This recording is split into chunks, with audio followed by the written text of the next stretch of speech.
Till alert system. It sends out a warning to lawmakers when there's a credible report of a hate crime or threat. It works very much like the Amber Alert system. Let's get more insight on it from Civil Rights Director for the Office of the Maryland Attorney General, Carl Snowden, who is live with us here on Fox 5. Sir, good evening. Thanks for joining us here.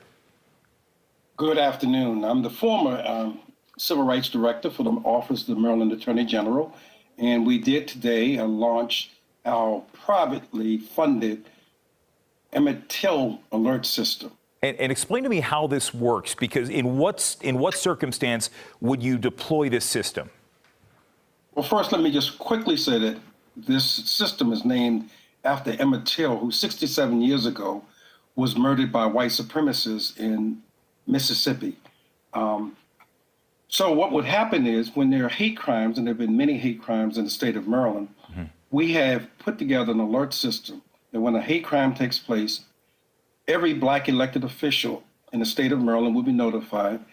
All major civil rights organizations, the NAACP, SCLC, the National Coalition of 100 Black Women, etc., will all be notified of a hate incident or a hate crime. This allows us to have a rapid response to hate crimes. We've had a number of hate crimes in Maryland. Many of them have gone unsolved. And it's our hope that by putting this together, this alert system, we will be able to inform the community how widespread hate crime is in the state of Maryland. So we mentioned we compare this to the Amber Alert system, but this would be different in that this would go to a select group of leaders, not necessarily deployed like we see with the Amber Alert on road signs or over That's broadcast. correct. Okay. Who makes that call? Who would determine what would be an Emmett Till alert? Well, and I should say this to you, they will come in three different levels. One would be a low level, two medium level, and of course, third would be the highest level. And it's based on the severity of the crime. For example, mass shootings would be obviously a high crime. Vandalism would be in a low category. And that call is made by myself and several other members who are retired law enforcement officials who will make the determination at what level of severity we should put this out. So there is nothing like this in place across the country, but in the process of coming up with the framework for this, have you received interest from other states or jurisdictions about maybe something similar going into effect elsewhere in the country?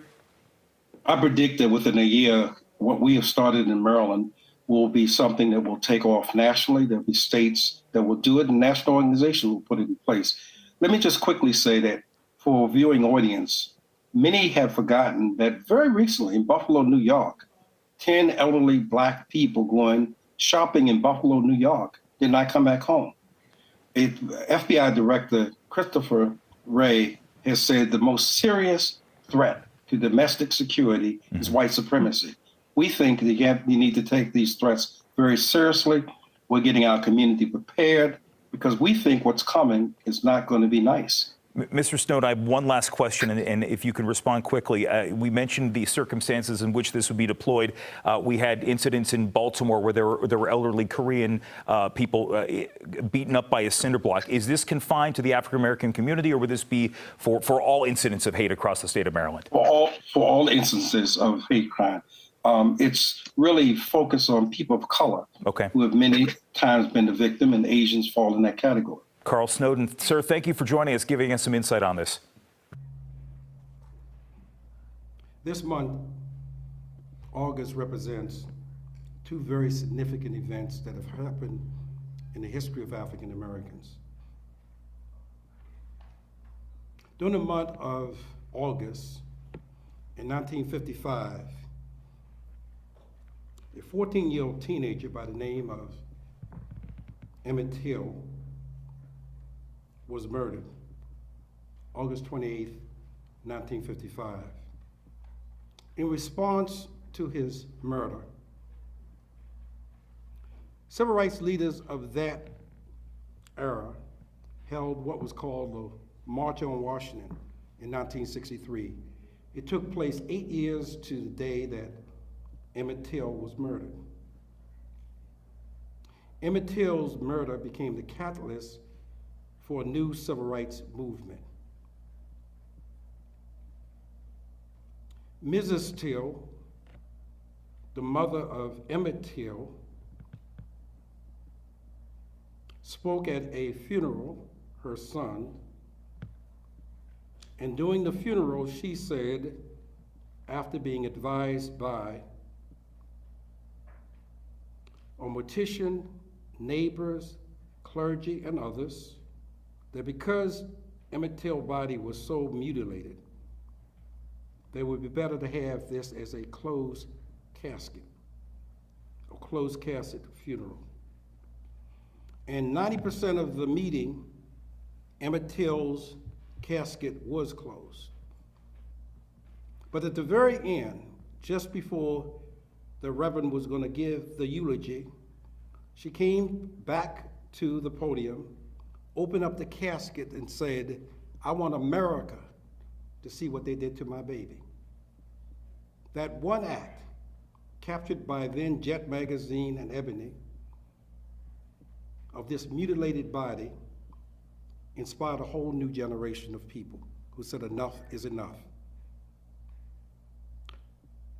In the year 2022, the FBI director, Christopher Wray, has said that the greatest domestic terrorist threat to the nation is white supremacists. And we have seen in our lifetime white supremacists murder people of color simply because they were black. We saw it in 2017 when a young white self-avowed terrorist walked into a church and shot and killed 9 people of color. We saw racial violence again occur in 2022 when some elderly black people, for the most part, went to a place on a Saturday to do grocery shopping, and 10 elderly black people were murdered because of the color of their skin. We have to take hate crimes, terrorist threats seriously. Just this year, in a place called Salisbury, Maryland, a white student used a Facebook posting to make a threat. While many people on Maryland's Eastern Shore had heard about that, if you lived on the Western Shore, Montgomery County, Prince George's County, Allegheny County, you would not have been advised of that. So what we've decided to do is to, for the first time, is to create what's called an Emmett Till alert. It will work the same way as the Emma alert works. Emma alert, as many of you know, is an alert that's done when a person has either harmed or abducted a child. An Emma alert goes off. The Emmett Till alert will work similarly, except its focus will be primarily focused on people who are the victims of hate crimes throughout the state of Maryland. We've created a system where every member of the Maryland Legislative Black Caucus, including Speaker Jones, will be advised whenever there is a hate crime anywhere in the state of Maryland. We're working to ensure that all African American elected officials statewide are part of this process to be put on alert. National organizations like the NAACP, the Urban League, Southern Christian Leadership Conference, and the National Action Network will be part of this as well, so that in Maryland, they are alerted to any acts of terrorism or hate. Lastly, members of the clergy will be part of this as well.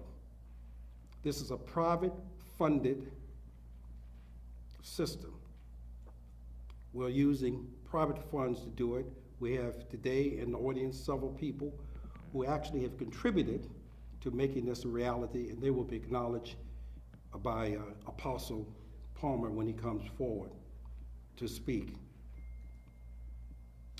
This is an effort that is a effort that created a consortium of civil rights organizations.